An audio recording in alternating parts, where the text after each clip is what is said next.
गौतम बुद्ध की कहानी आपको जीवन की हर डर से दूर करेगा, जिसके वजह से आप आज तक कामयाब नहीं हो पाए हैं। आलस एक बहुत बड़ा मानसिक बीमारी है जो इंसान को कामचोर बना देता है।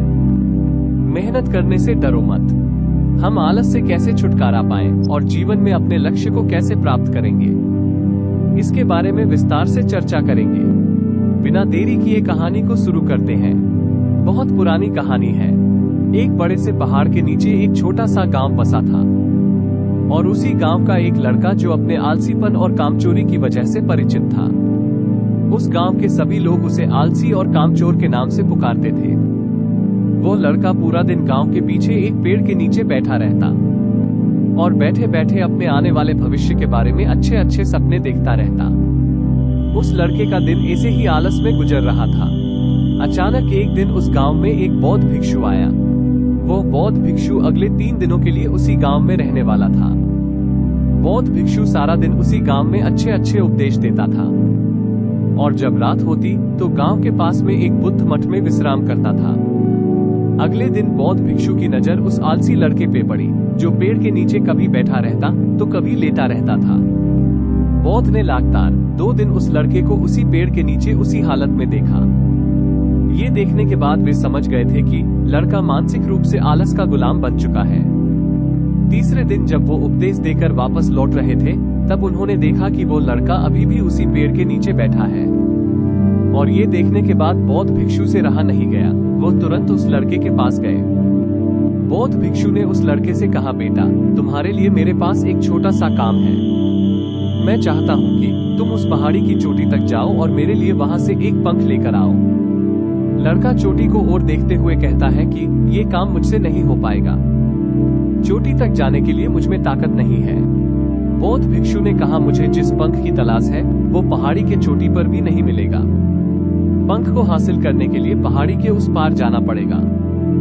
यह कोई साधारण पंख नहीं है। उस पंख को आज तक किसी ने भी नहीं देखा है। वो पंख बहुत ही अनमोल और बहुत ही सुंदर है।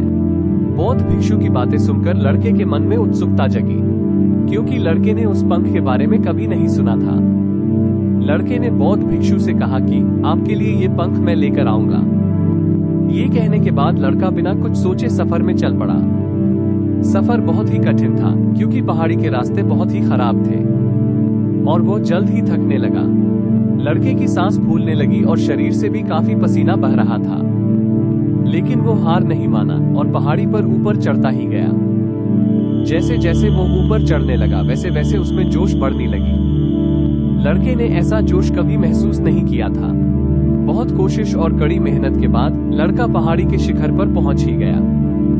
वो बहुत थक गया था लेकिन खुश भी बहुत था। उसके चेहरे पर अलग ही मुस्कान थी। पहाड़ी से प्राकृतिक सौंदर्य देखकर वो बहुत मुग्ध हो गया था।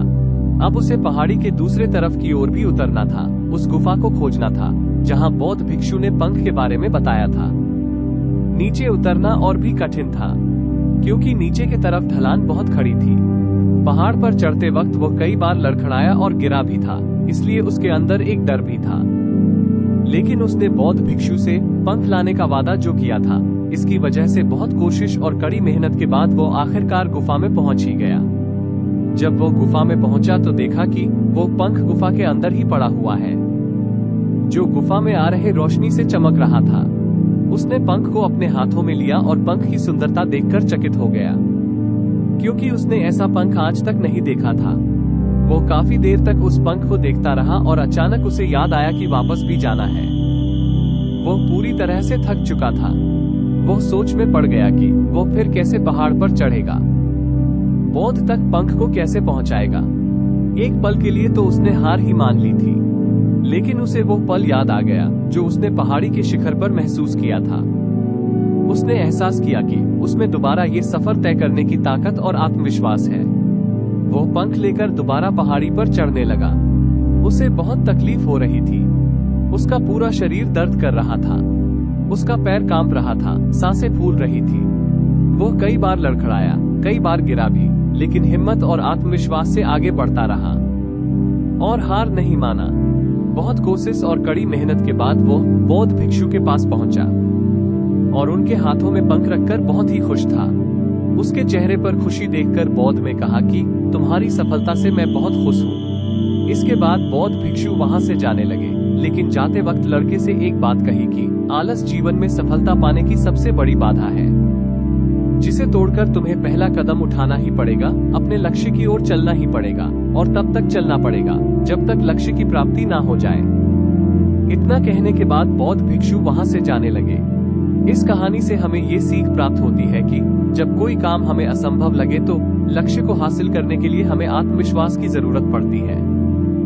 जीवन को सफल बनाने के लिए हमें आलस को त्यागना ही पड़ेगा। दोस्तों, आपको यह वीडियो कैसी लगी आप कमेंट में बता सकते हैं, और इस वीडियो को उन लोगों के पास शेयर करिए जिनको इस वीडियो की सख्त जरूरत है। वीडियो अच्छी लगी हो तो लाइक करें, और हाँ, अगर इसी तरह की और भी वीडियो देखना चाहते हैं तो चैनल को सब्सक्राइब करना ना भूलें। धन्यवाद।